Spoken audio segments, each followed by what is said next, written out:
আজকে এখানে একটা বিশেষ প্রোগ্রাম হলো, একটা র্যালি হলো, স্টুডেন্টস বাচ্চারা পার্টিসিপেট করেছেন। কিন্তু শুধু আজকেই নেই, কলকাতা পুলিশ সারা বছর ধরেই ড্রাগসের এগেনস্ট অ্যাকশন নেয় অ্যান্ড যারা ভিকটিমস যারা আছেন ওদেরকে হ্যাবিলিটেশনের ব্যবস্থা করে।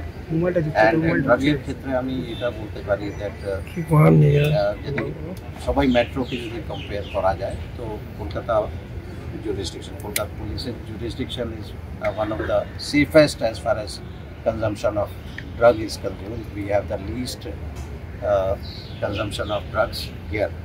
কিন্তু তারপরেও যেহেতু মানে একটা চান্স থাকে, সেই জন্য আমাদের বিভিন্ন রকম টিম বিভিন্ন জায়গায় অপারেশন করে, স্পেশালি থেকে অরিজিনেট হচ্ছে কীভাবে এখানে আসছে তার উপর আমাদের টিম বিশেষ নজর রাখে। And with the help of আমাদের বর্ডারিং স্টেটস যারা আছে ওদের হেল্প নিয়ে অ্যান্ড আমাদের জেলাতে যারা পুলিশ আছে ওদের হেল্প নিয়ে আমরা অনেক অ্যাকশন করি।